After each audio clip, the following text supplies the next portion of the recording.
as you drift peacefully asleep, I'm just going to tell this story about a woman who goes out on her morning walk like she does every day. Only this time, she finds a bottle in a stream that leads her on a journey to discover a secret temple, and she enjoys a peaceful life. Every day she wakes up, she goes for a morning walk, enjoying the fresh air, breathing in that cool air, feeling the cool air pass in through her nostrils, pulling that air down into her chest, then exhaling the warmer air as she feels a deep sense of peace and inner relaxation. Walking along, listening to the sounds around her.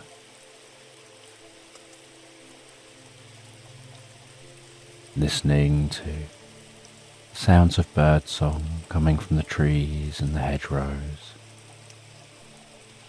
The scampering sounds of squirrels. And as she walks through this quaint, quiet village and out into the countryside, she can see the rabbits across the fields. She can see pheasants in the fields, the colourful male pheasants, and the harder to spot, mottled brown female pheasants, hearing the occasional pheasant call, seeing the wispy clouds gently passing overhead, and occasionally a bird of prey just slowly circling, and then moving on to a different area and circling that area, barely flapping its wings. And as she walks, she can notice the way the sound changes with each footstep, depending on what she's walking on, walking along the path into the countryside. How that sound of the walking changes as she walks onto hardened mud and continues on to grass, and then passes into the woodland, feeling the change of the air temperature as she walks through the trees out from the sunlight. And that there's also a change in the quality of the sound around her, that she starts to notice slightly different sounds, the way certain bird sounds echo through the woodland, and spying a stag among the trees, just catching the slightest glimpse of that stag stood stationary, trying to blend in, avoid detection, and stopping still herself to watch and get a better look without disturbing or scaring that stag off.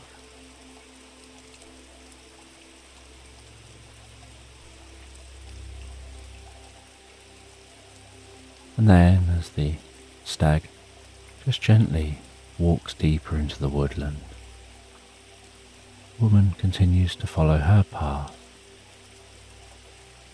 A slight crunching sound underfoot, seeing the shards of light dancing in front of her, as those areas of sunlight just penetrate through the canopy overhead.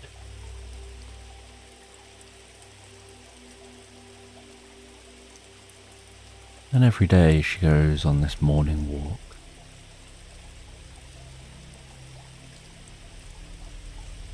And those shards of light passing through the canopy overhead, dancing in front of her, catch the dust in the air, almost looking like dancing diamonds.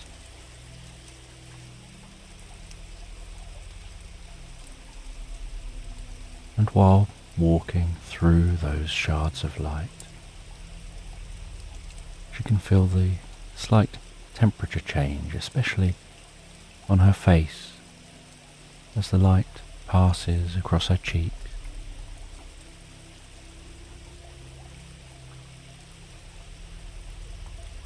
She enjoys the silence of this walk, the peace and harmony of this walk. Deeper and deeper into the woodland.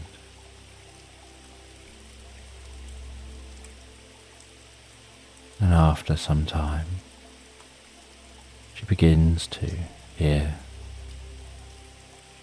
the gentle, distant sound of a flowing stream. She continues to walk through this woodland, softly relaxing, occasionally drifting into her own mind, pondering different thoughts and ideas.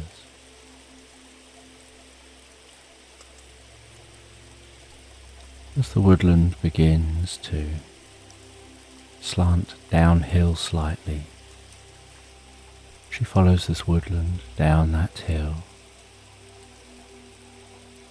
till she comes to a point where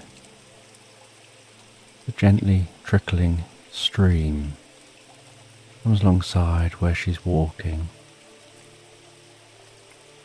and she can see the water flowing down over stones, around stones, bubbling and splashing its way down. Occasional twigs and leaves flowing down on the water's surface, racing down that stream. And she follows that stream all the way down to the edge of this woodland. And as the stream reaches the edge of the woodland, so it begins to get wider,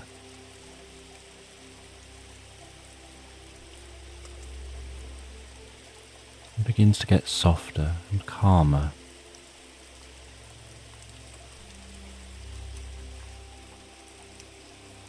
And she follows that stream out into a clearing.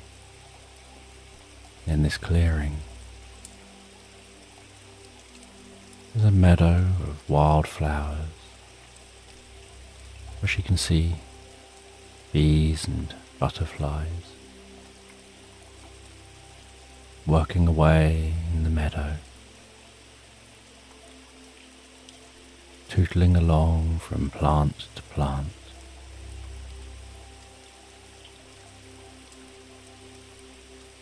Holding on to plants as they sway in the breeze. And she heads out into this meadow, continuing to follow this gentle stream,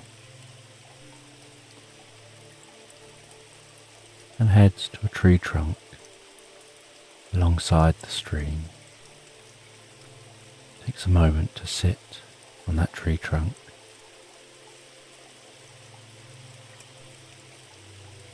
Closes her eyes and just listens to the sound of that water as it bubbles past her.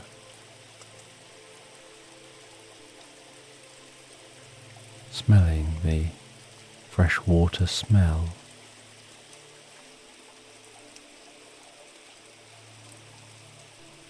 Feeling the warmth of the sun on her face. Noticing the light and dark passing across her eyes as wispy clouds pass across the sun.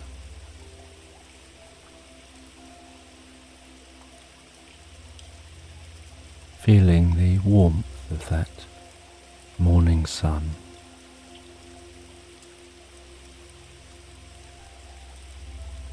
And she opens her eyes and crouches down. Get a sense of what that water feels like, what temperature the water is.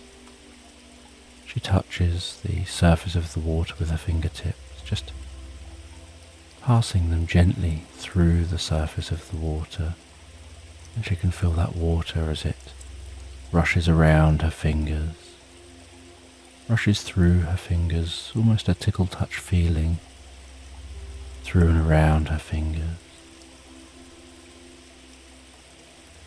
And then, while her hand is in the water, something that's bobbing its way down the stream suddenly knocks into her hand. She pays attention to what that was. It knocks her out of her reverie for a moment. And she sees that it appears to be an opaque bottle, and it looks curious. So she stands up and she follows that bottle,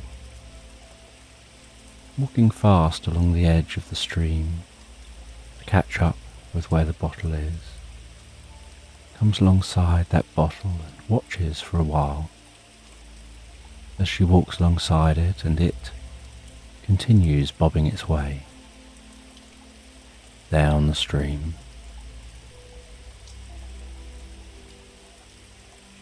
And she gets slightly ahead and then reaches in, grabs that bottle,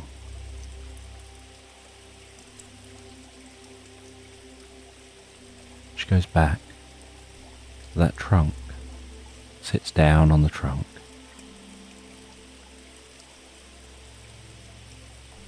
While sitting on the trunk, she looks at this bottle.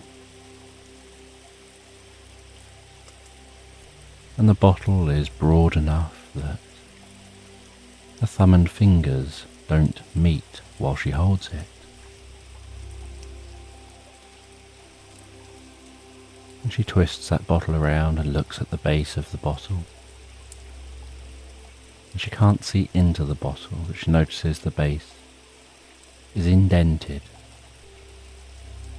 and there are symbols on the bottom, around the edge of the bottom, that she can't understand.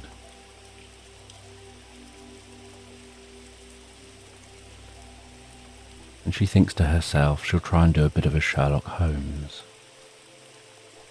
She tries to see if there's any way of working any information out about this bottle. She couldn't see any markings on the base that would reveal the location, only the symbols that she didn't understand. There was no labels on the bottle. There was no markings around the side of the bottle.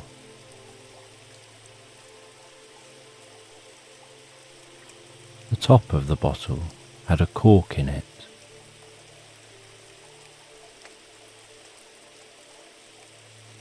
And all she could think was that the style of the bottle made her think of some Roman pottery and Roman bottles that she had seen. It had a similar style.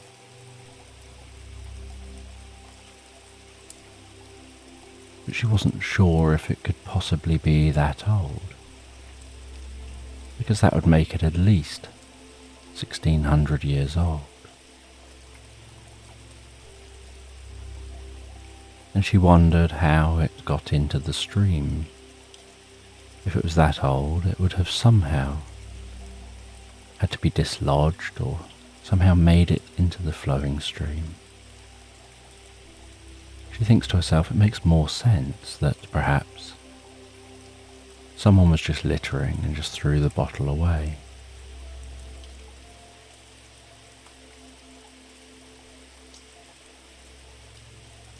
And she shook the bottle next to her ear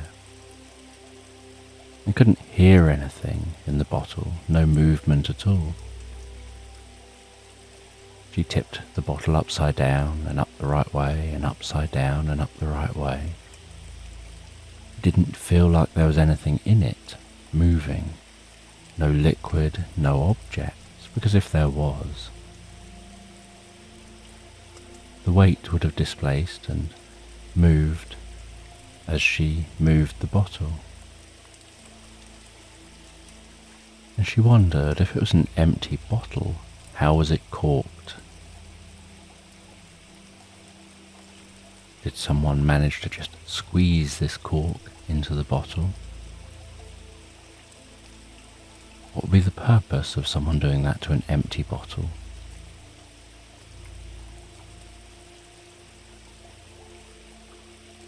And she decided that she would pull that cork out of the bottle. Out of curiosity, she thought, it's not like there's anyone here who wants this bottle. It doesn't seem like it belongs to anybody. And so, tentatively, carefully, she pulled on that cork. And at first, it didn't seem to be making any difference. So she pulled harder and harder, and felt like she was putting a lot of effort into pulling that cork from the bottle. And then all of a sudden, in an instant, the cork popped out of the bottle in her hand, and she heard a gentle "sss," as if there was a release of gas. And then there was silence from the bottle. And then suddenly, an explosion of gas, straight up vertically from the bottle. And this gas had a green hue. And she watched as that green hue gas rose up into the air, narrow and vertical at first,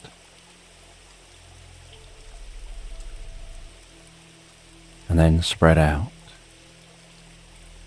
and almost seemed to be heavier than the air because it started to seem to fall down, not straight down back towards the bottle, but it was falling down almost as if it was reaching a certain height,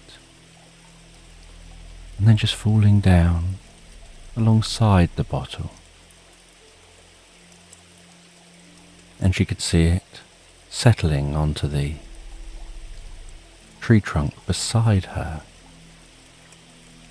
And there was a lot of this gas.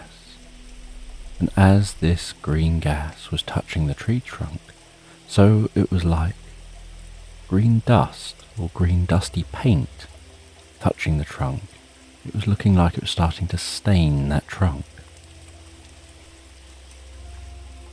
But the gas seemed to be falling thicker and faster and faster and thicker, and still spraying up out of the bottle. And she was just holding the bottle almost mesmerized, surprised at what she was seeing. Curious how so much gas can fit into such a small space.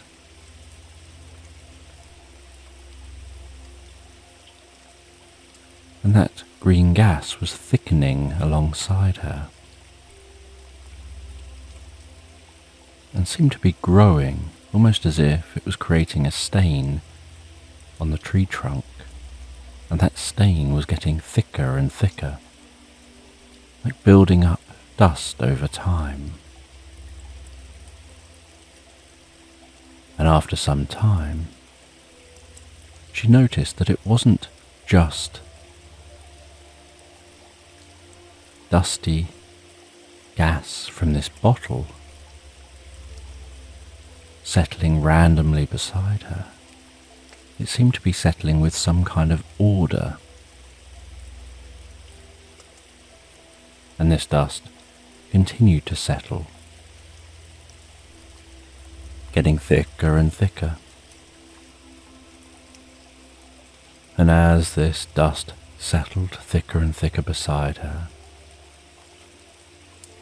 she thought it resembled 3D printers printing something, like it was building something from the ground up. But she had no idea what, and it seemed to be taking a very long time. And after what seemed like an age, she noticed that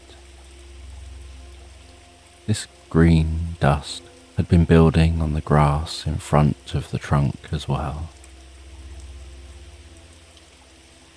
and that was catching up with the height of the trunk in two neat piles. And then the dust accelerated in how fast it was spraying up into the air and landing beside her.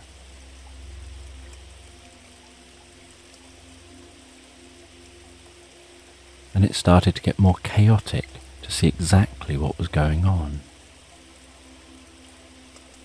But after a while, the dust started to slow, and she started to notice it becoming clearer beside her so that she could see what was there. And she saw this person in green, with unusual green skin, sitting beside her, looking at her as the dust finished settling and stopped spraying from the bottle. And they reached over and they took the bottle from her hand while she was in a bit of a dazed state at what she was seeing. And they took the cork from her other hand. They smiled at her and thanked her for the bottle and the cork, and for opening the bottle. And they placed that cork effortlessly into the top of the bottle, and placed the bottle into their pocket. And they explained that they're a genie, that they had been trapped in that bottle for centuries, and that all the time they've been trapped in that bottle, they've been waiting for somebody to find the bottle and release them. That they have a problem that they need help with. An evil wizard, centuries earlier, had removed their power to grant wishes, and so they're now a genie with no ability to grant any wishes, and they've required help to be able to do so, and that she's the first person in all those centuries to open this bottle who may be able to help. And this genie explains that they need the woman to go in search of a secret temple And the woman explains that there are no temples here. There's a village just nearby. There's a church in the village, if that's what the genie's talking about. But she doesn't know of any secret temples. And the woman asks why they can't do it themselves. And the genie explains that they'll come along with the woman, but they can't access this secret temple. That the spell that the wizard had cast placed their ability to grant wishes within that temple, and placed a spell on the outside of the temple, prevented any magical beings from being able to cross the threshold into the temple. And then the wizard banished them back into the bottle, sealed the bottle, and buried the bottle. And they have no way of escaping the bottle themselves. They always rely on someone else to come along and do that for them. And so the woman agrees to help. But she says she doesn't know where she can start helping and finding this temple. And the genie says they can help with that. They just can't access the temple themselves. And out of their pocket, the genie takes what looks like a compass, hands it to the woman and says, "Here, you can use this to direct us to the temple," explaining that this compass works by detecting quantum displacement. And the woman asks what that even means. And the genie says that the wizard is a multi-dimensional being. And as a multi-dimensional being, it travels from place to place, but as it does, as it appears in one dimension or leaves a dimension, it creates a quantum displacement trail. And that even while the being is moving through dimensions, it doesn't move through dimensions in the same way that non-magical beings move. It doesn't walk through three-dimensional space. It passes through multi-dimensional space. And so there is a path that can be followed. And the woman says, "But if this wizard did this hundreds of years ago,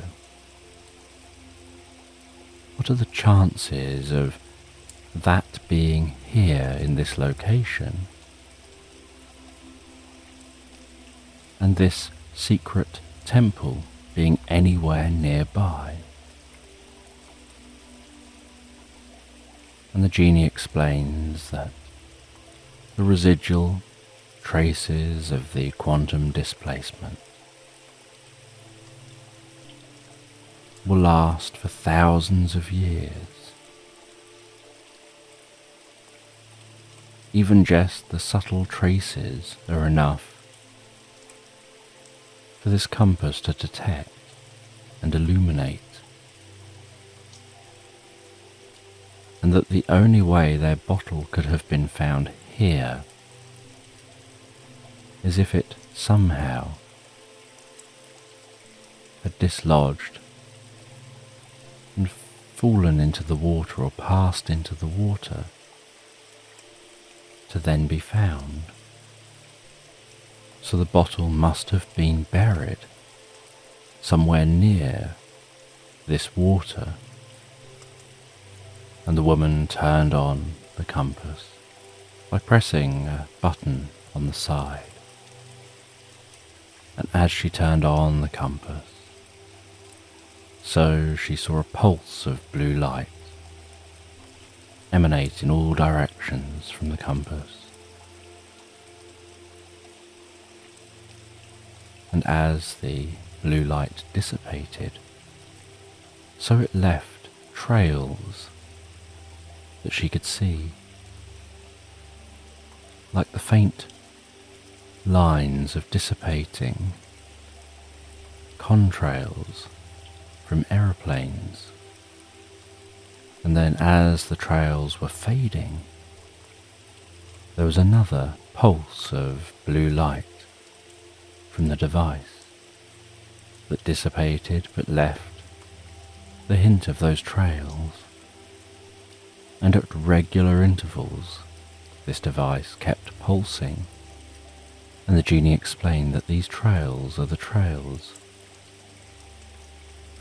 of magical beings, and that there aren't that many magical beings in this plane. And so one of these trails must be the wizard.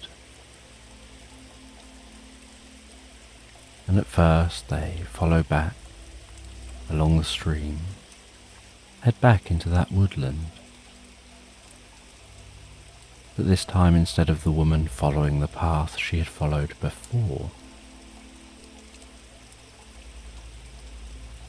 she follows the stream, taking her off the path and deeper into the woodland.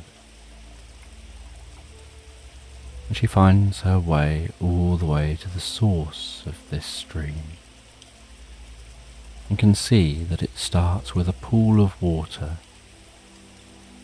gently bubbling up from under the ground. And the genie observes that it looks like this water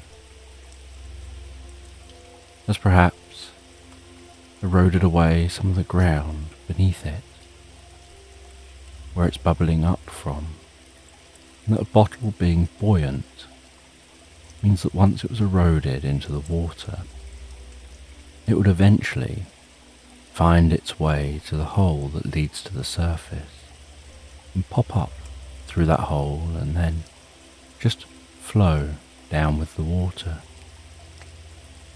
The two of them look around, curious where the water might be coming from, that then rises up from underground.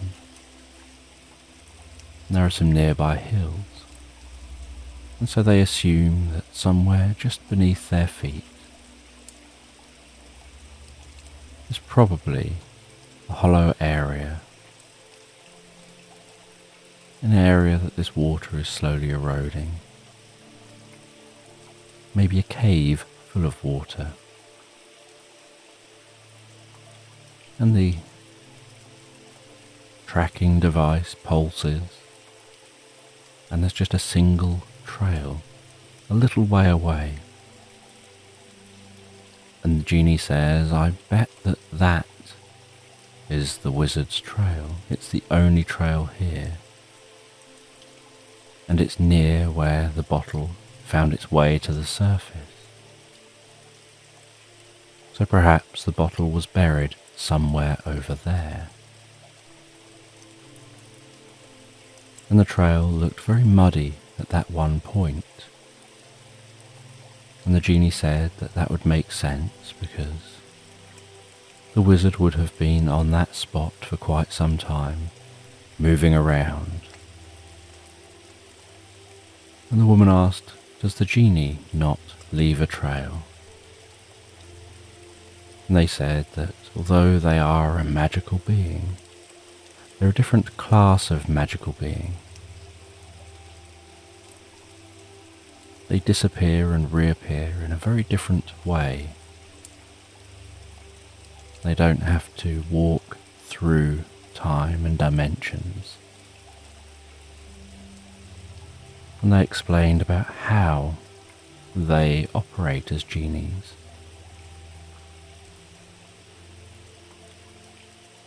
but they're like time travellers, and their bottles are like time travelling devices.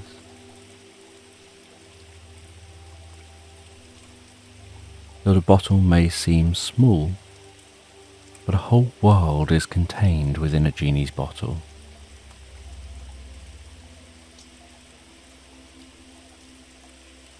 But the world is a very isolating one. Inside a genie's bottle lives animals, plants,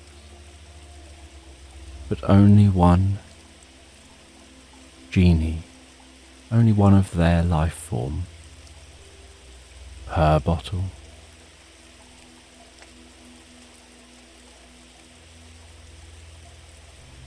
And so it can be very lonely inside the bottle. But time inside the bottle is very different from time outside the bottle. Moments can pass inside the bottle when years have passed outside of it.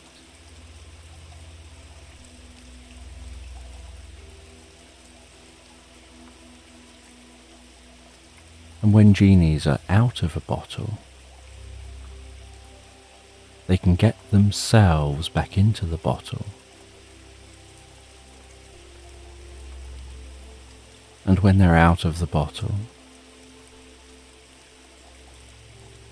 they have to move around and operate in the same way that any other being in that world has to operate. They're not multidimensional like the other beings.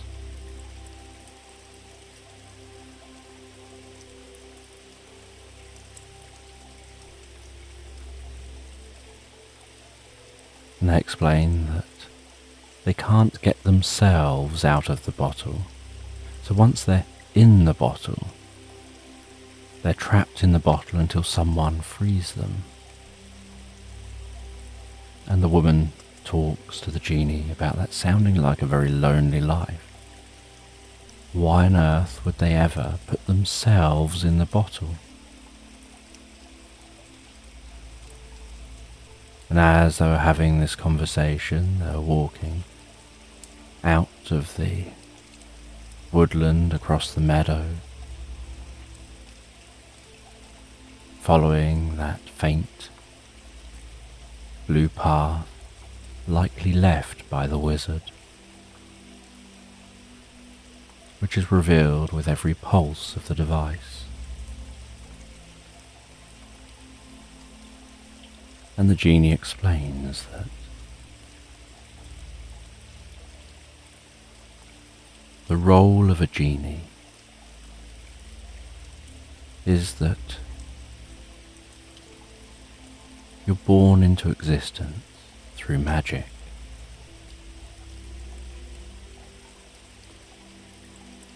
You just find yourself aware one day.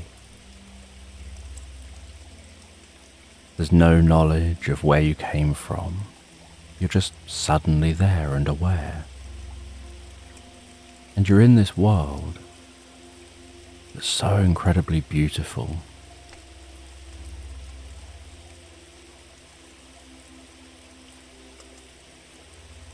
And you don't feel hunger or thirst. You just exist. You don't feel tired. You just are.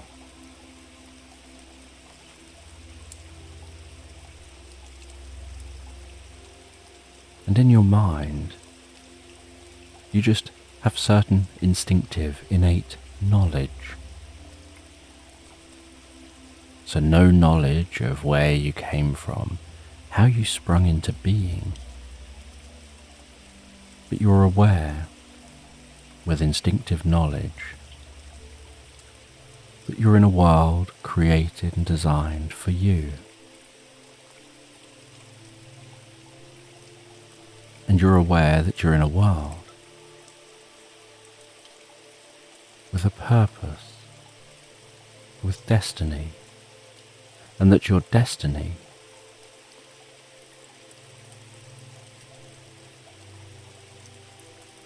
is to grant 3 wishes to an individual that brings them happiness.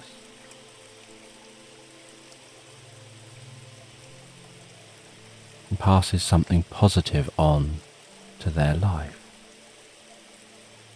that individual will then pass on to others.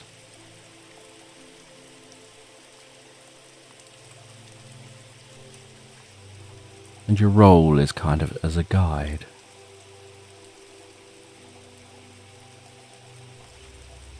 But every time someone calls upon you, you let them know that you can grant them 3 wishes and that they're to use those wishes wisely and to give thought to those wishes.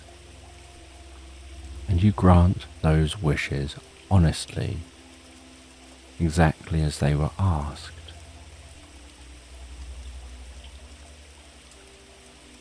That you don't have the power to grant them something different to what they asked. So if they ask for something and you know that they mean something slightly different, you can't say that you know they mean something different. You can just ask if they're sure that that is what they really want. And you warn them against the risks of making a wrong wish and of having to really think through the wish before you say, yes, I'm certain that is the wish I want.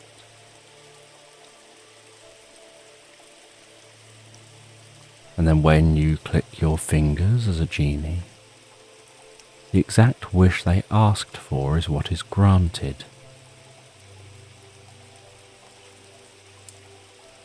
And with practice as a genie, you get better at helping to guide those who ask for wishes.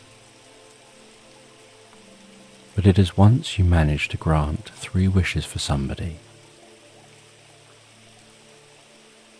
where they're content and happy with the wishes they received, and those wishes have a positive impact on the lives of them and others, and you know you've done your piece for the world.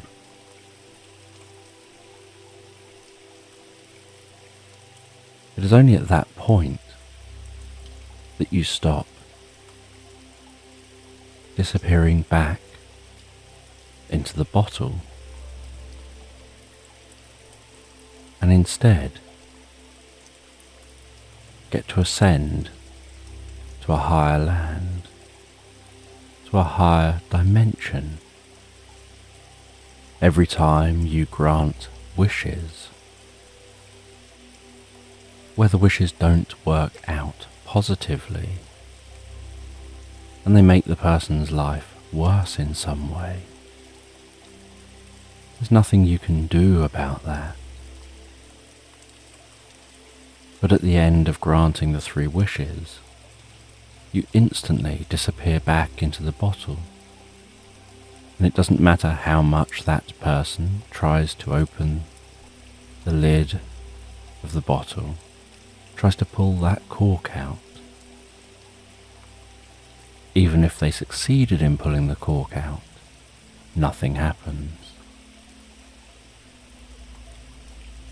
The genie can't come out of the bottle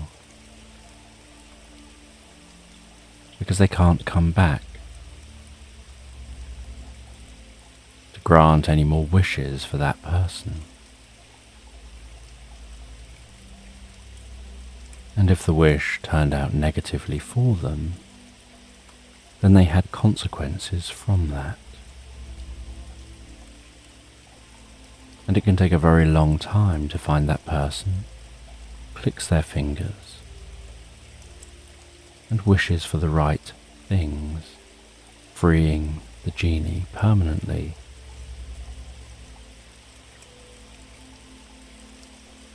And the genie explained that they don't know what happens beyond that yet.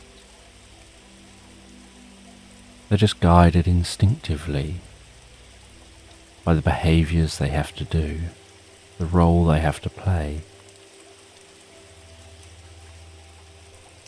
they wonder whether somehow this evil wizard that took away their powers perhaps had done so to other genies.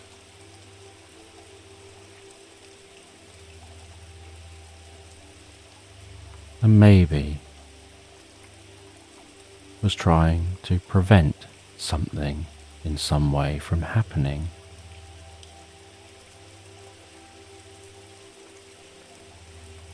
And the woman and the genie walked all day, camped on the edge of the most serene river at night, before continuing on walking the next day.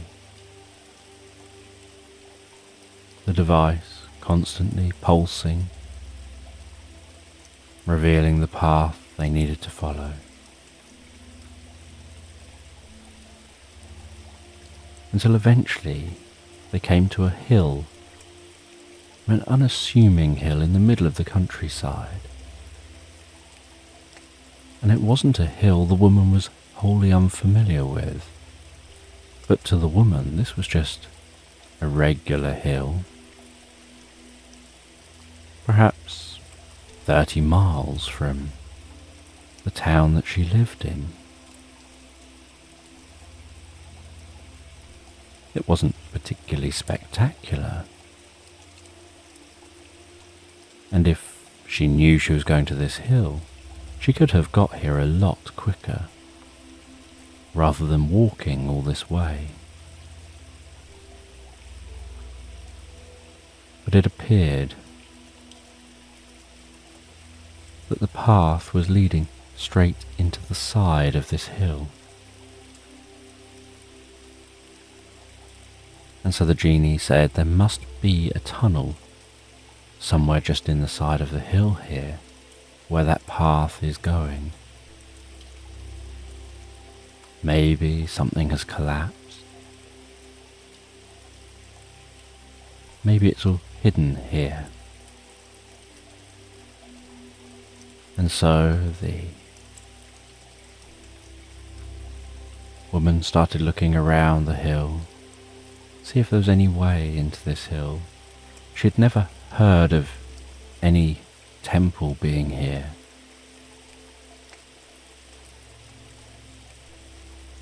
But she had never questioned why this hill was here. And so the woman said that now we know where this is, why don't I go to the nearby town and I'll get a spade and we can try and access and dig into this hill. So she went away and came back with a spade, and with that spade she began to dig into the location where she could see that this being had walked. And as she dug into this hill, she eventually reached a point where she hit some stone and realized it was stone of an entrance. Like maybe there is something here, and she cleared that away. And as she cleared that away, she saw that this was an entrance, and that it looked like someone had covered over this temple, buried this temple in this location. And in the center of this entrance, stones were just packed in, and so she pulled those stones out one at a time.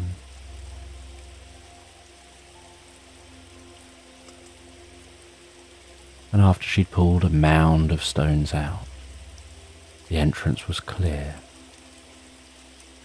and she could see that the faint blue path was heading into this passageway. And so the two of them headed in to the passageway.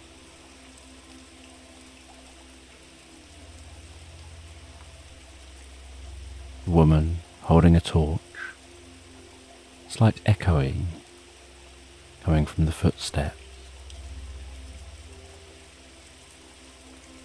and the passageway opened out into a vast chamber. The genie said, "This is definitely the secret temple." And in the middle of the vast chamber was an orb of electric blue energy floating in the middle of the chamber.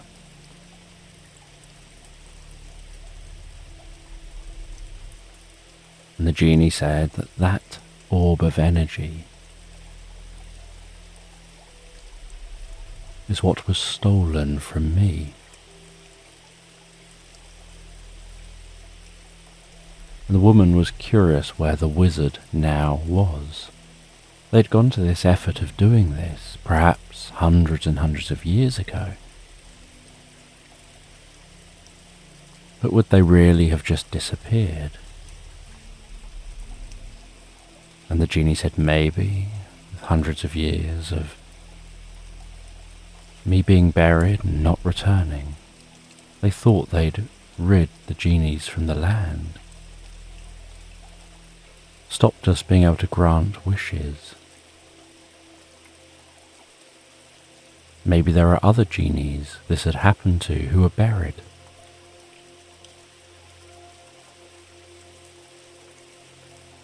And that they've just never been uncovered. And it just is fortuitous that that spring had eroded the dirt enough to release the bottle. And that bottle happened to be released at a time that you could find it. And the genie walked over to the glowing blue orb of energy.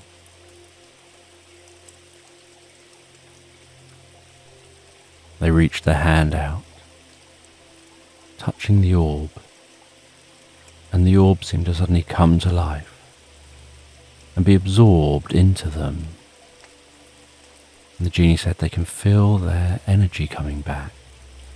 They can feel that magic returning within them. And as the magic returned, so the genie appeared to glow and pulse, illuminating the chamber just with their own glow and presence.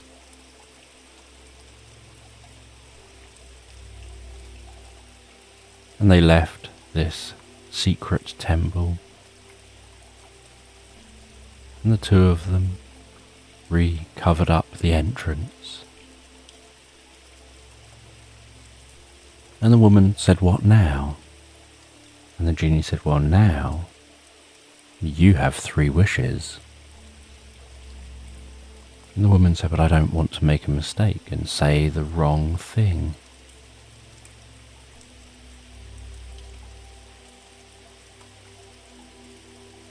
The woman said, "Well, I wish that you knew whether there were more genies, and where those genies are." And the genie said, "That's 2 wishes. It needs to just be 1 wish." And so the woman said, "I wish you knew whether there were more genies." And the genie clicked their fingers, granting the wish, and said, "I'm the only one." And the woman said, "I wish you knew your purpose." And the genie clicked their fingers and said, "My purpose is to achieve ascension." And the woman said, "I wish you knew what happens after granting 3 wishes." And the genie clicked their fingers and turned into a being of light. And as just a voice coming from this being of light, the genie thanked the woman and said, "I now know what happens after granting 3 wishes."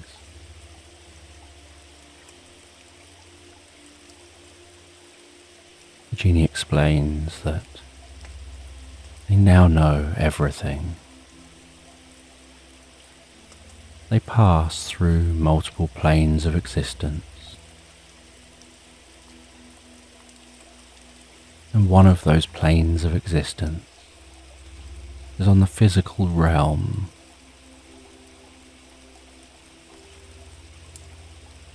And when they pass the physical realm, they move on to the spiritual realm.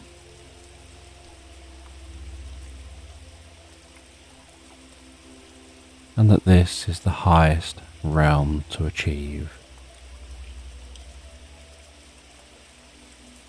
And with every genie that reaches the spiritual realm, another genie passes into the physical realm with no memory or knowledge of how they got there, just finding themselves in a bottle, in a world of their own creation, with innate knowledge and drives, waiting for the right person to help them while they learn how to help others, so that they too can ascend from the physical realm. And the genie is a being of light, dissipated, and the device the woman was holding seemed to just disintegrate in her hand.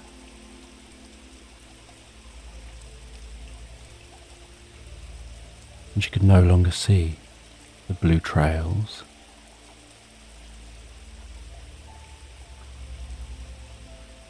And she almost wondered whether the experience that had just happened was real or not. It seemed so unreal. And she headed home, having had a couple of days of curious experiences. It all started just with a morning walk like usual. And once home, she settled down in bed and drifted and floated so peacefully, so comfortably and calmly, asleep into slumberland.